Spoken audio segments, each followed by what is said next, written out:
So today I wanted to talk about something which I'm not really sure in which category it would fall or really what it's very linked to. I guess you could link it to being open-minded, respectful of other cultures, multiculturalism, racism, and learning languages, which is, you know, a mixture of very different, very interesting things. This is something I've been wanting to talk about for a while now because it's something I think about quite frequently.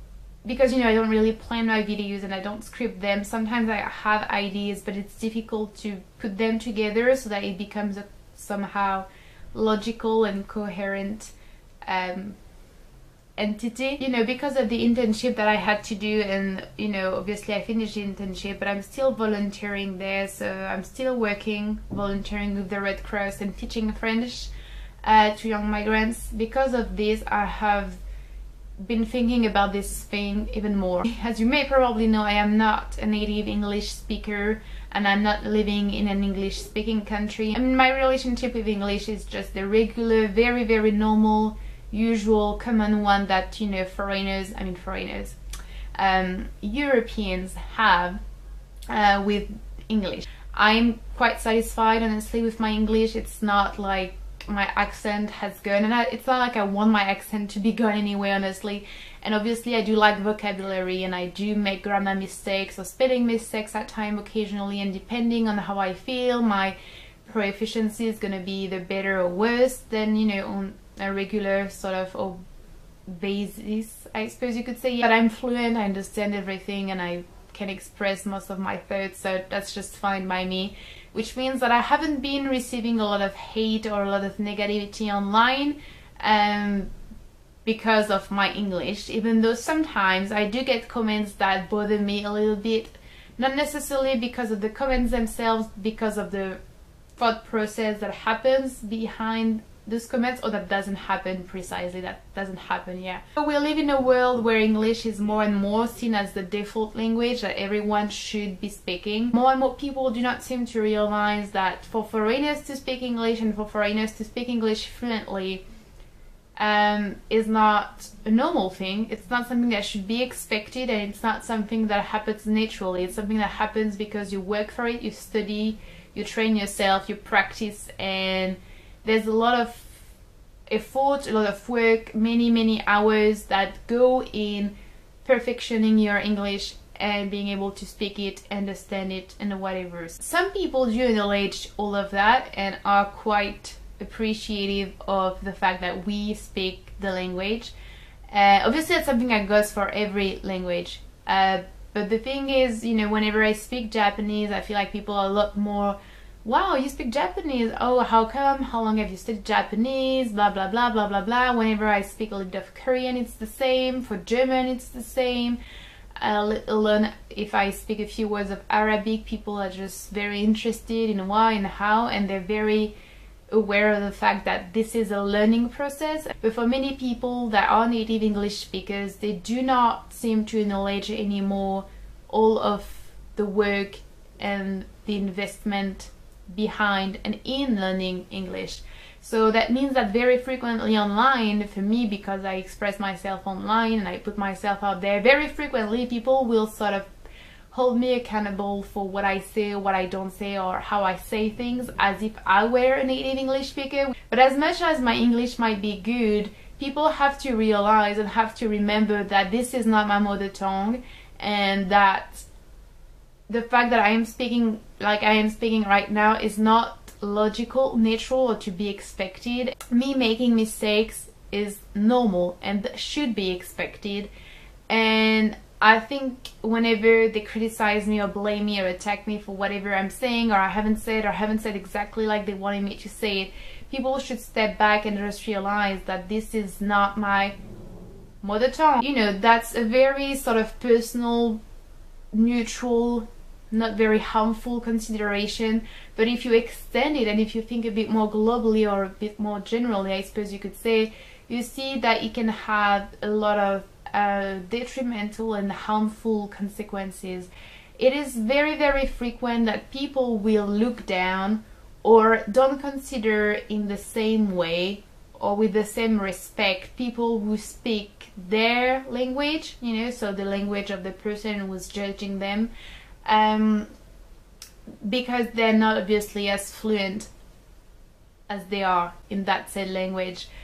And I think it's a very dangerous train of thoughts, because too often when we are in touch or in contact with people that speak in our language and are learning the language or are not completely fluent in the language, we seem to forget that those people have their own language. They have a very, very different way of expressing themselves. They have a different sense of humor. They have a different subtlety in their reasonings or how they express themselves. They have different references. They know different authors, movies, songs. You know, there's a whole other world of culture and art and linguistics that we do not have access to because we don't speak their language, and that they cannot really share with us because they're not expressing themselves in that language but in our language. And very, very frequently we'll see people that tend to look down on these people, thinking that they express themselves too slowly, that they talk too slowly, that they're a bit being a bit too, what would I say, vague, you know, not precise enough, or that their mind is a bit too scattered, or that their accent is funny and that it's difficult to take them seriously because of their accent. And little note, that's also very interesting to see how accents are perceived. Why is it that French is perceived almost every fucking way as just charming and sexy and attractive, but just, you know, take Mexican for example. People from Mexico very often are mocked for their accent. Chinese people are mocked for their accents very often. Japanese people as well.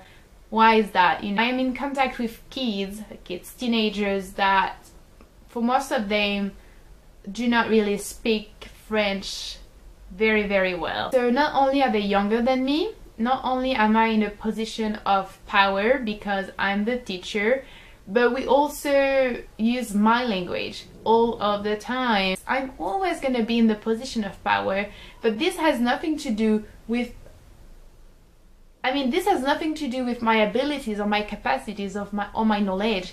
It has nothing to do with what they can do and what I can do. This is only due to circumstances and where we are and what we are doing. I think this is something that people forget too often, and especially nowadays with globalization and migrants and refugees and people migrating and whatever. This is something we fucking need to remember. People are not ignorant, and people are not slow, and people are not inferior to us in any sort of way because, you know, they don't speak our language or because they express themselves poorly. And this is something we really need to take in consideration, and this is something we need to keep in mind at all time. You know, whenever I'm with my students, I'm always very, very aware that what I see of them, what I hear from them, is just a very small portion of who they are. I would be probably so surprised, you know, if I were able to speak in their language, which is something I cannot do. And that's first of all why I should be humble anyway, because they're speaking in my language, which means they can speak two languages, and which means they make the effort to learn my language, which I'm not doing for them. You know, with the students that are from Egypt and I speak Arabic, I don't speak Arabic. I think we really need to acknowledge first the effort that these people are doing from a cultural perspective. They are learning another language, they're coming towards us.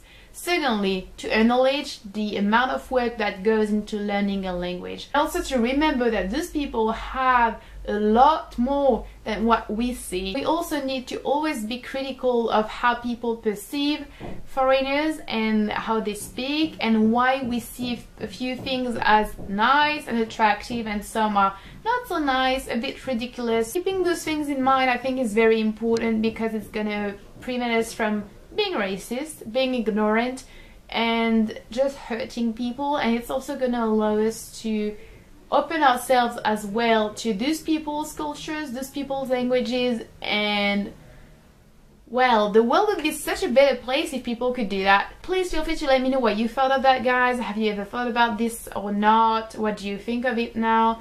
What languages are you learning? Have you ever experienced anything personally that could be related to that or that could be linked to that? And hope you enjoy watching this video, guys, and I'll talk to you soon. Bye!